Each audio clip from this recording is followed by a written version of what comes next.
Le doy la bienvenida al senador Emilio Álvarez y Casa, integrante del Grupo Plural en el Senado de la República. Emilio, gracias por estar aquí. Guillermo, muy buenas noches. Un gusto, un privilegio, un honor estar acá en El Financiero contigo. Muchas gracias. Ya informábamos que el Pleno del Senado procesó y aprobó la licencia solicitada por Arturo Saldívar para dejar anticipadamente el cargo de ministro de la Suprema Corte de Justicia de la Nación. A pesar de que la Constitución establece como requisito una causa grave para procesar la licencia, la mayoría morenista decidió aceptarla porque dicen ellos, ahí en Morena, que no se puede obligar a nadie a permanecer en un cargo donde no quiere estar. Dame tu opinión, senador Emilio Álvarez y Casa. No genera sorpresa la renuncia de Saldívar. En realidad él ya había renunciado a ser un juez imparcial, un ministro que atendiera con dignidad su encargo. Por supuesto que es una enorme indignidad.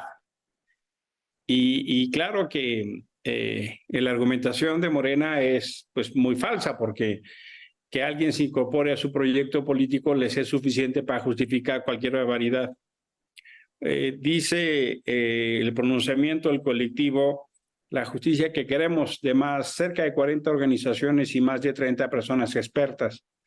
Lo que hace Saldívar es un fraude a la Constitución. Y no extraña, porque ya en su presidencia había dado muestra no solo de su pequeñez en cuanto a su tamaño y su figura política, y a la amplitud de su ambición. Él, como presidente de la Suprema Corte, promovió y fue en realidad copartícipe, si no es que orquestador, de la ilegal e inconstitucional propuesta para extender 2 años su mandato. Una reforma al Poder Judicial, por cierto, preparada por Morena, a la cual ya se les olvidó. Le otorgaban 2 años de extensión a Saldívar. Y primero, de manera hipócrita, dijo que no tenía nada que ver. Pero cuando se vio que era un escándalo, lo que estaba proponiéndose, que por vía de un transitorio se le extendiera su mandato que se define en la Constitución, quedó muy en evidencia. Saldívar decidió arrollar su historia y trayectoria y decidió arrodillarse ante López Obrador.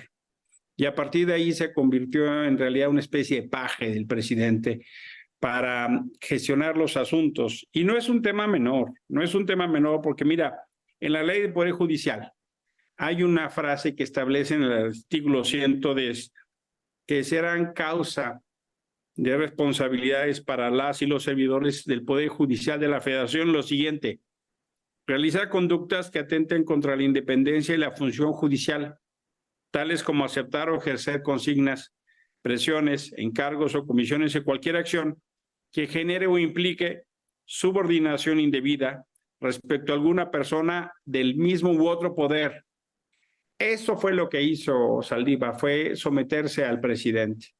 Hoy nos dice con una desfachatez inaudita que se suma al proyecto de Claudia Sheinbaum. Incluso orquesta la foto antes de pedir licencia y lo da por hecho. Por supuesto que me parece que la gravedad no se actualiza más que en la hipótesis de que él ya no cumple perfil para ser ministro, justo porque ha roto la imparcialidad, justo porque no puede ni debe ya defender la independencia y la autonomía del Poder Judicial. Y nos generó una enorme decepción porque no es la razón de la denuncia o la renuncia que él presenta. Y fíjate, Guillermo, hay un precedente que vale mucho la pena destacar. En 1931 renunció el ministro Vázquez del Mercado. Y entonces el diario Los Debates registra y se le da la siguiente respuesta: se acepta la renuncia, pero no por lo que él dice, sino porque demuestra poca seriedad y porque es indigno de ocupar el alto sitial que actualmente tiene en la Suprema Corte de Justicia de la Nación. Estas palabras se ajustan a plenitud a Arturo Saldívar, más aún cuando en 2019 él escribió en un tuit que ya no sucedía que los ministros renunciaban para ocupar otros cargos. Sale por la puerta trasera rodeado de indignidad. Lo dices bien, es importante recordar cómo a pocas horas de renunciar y enviar su solicitud de licencia, sin recato alguno, Saldívar anunció su adhesión al proyecto político de Morena, sin esperar siquiera los tiempos legales. Y como referías, orquestó tomarse una foto con Claudia Sheinbaum un día antes de presentar la renuncia y pedir licencia. Menudo papelazo del ministro, senador Emilio Álvarez y Casa, quedará como una página negra en la historia de la Suprema Corte. Sí, sí es un papelazo, pero además se circunscribe en un contexto de asedio del presidente del Poder Judicial.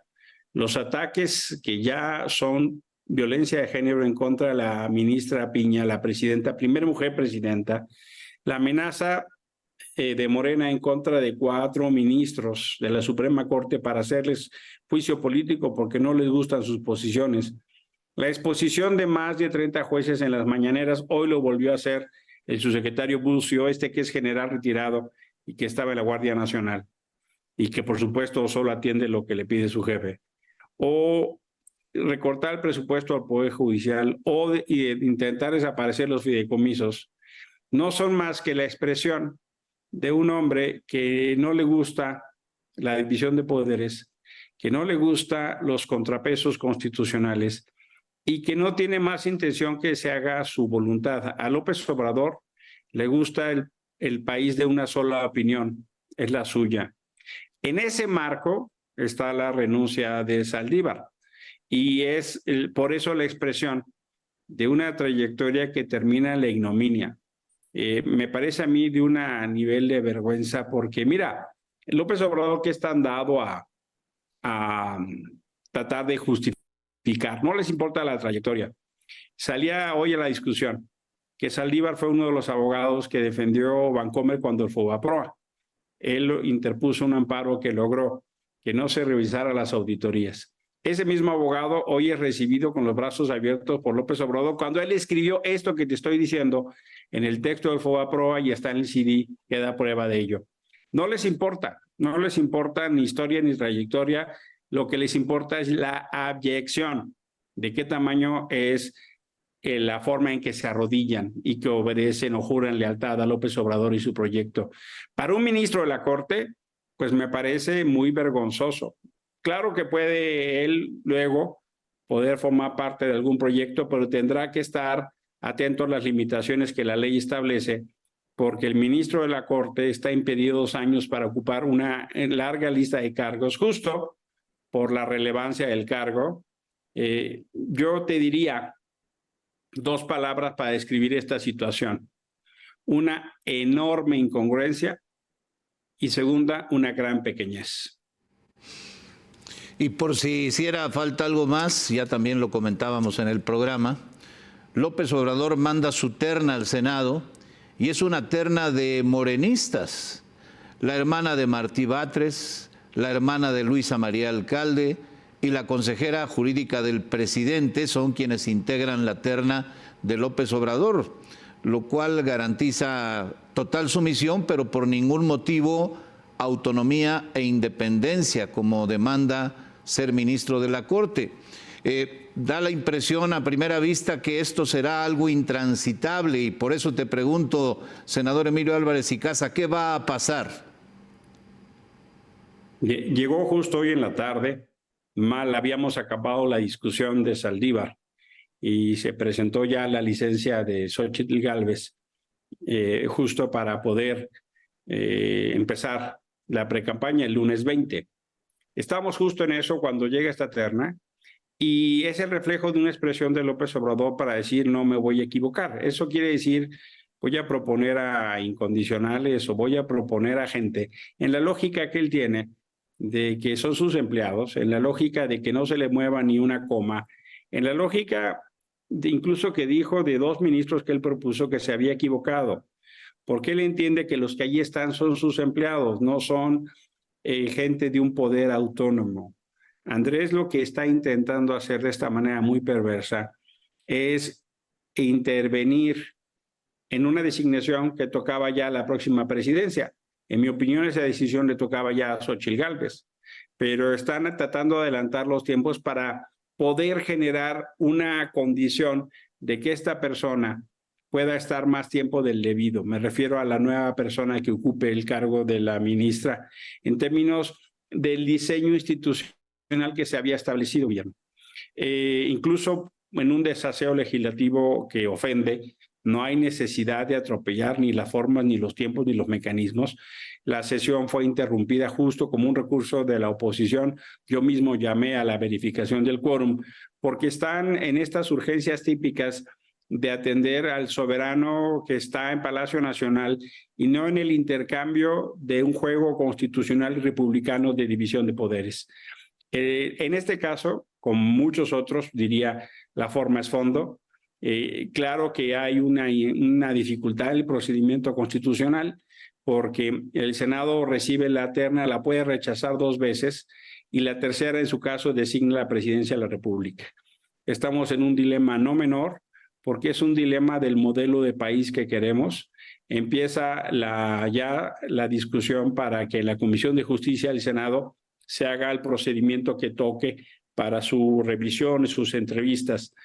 Pero sí, Andrés Manuel está intentando no solo controlar al Ejecutivo, no solo controlar al Legislativo, sino ahora tomar control del Judicial, que ha sido la última frontera para defender nuestra democracia y defender nuestras libertades y derechos, Guillermo. Pues este es un tema del que estaremos hablando por algún tiempo.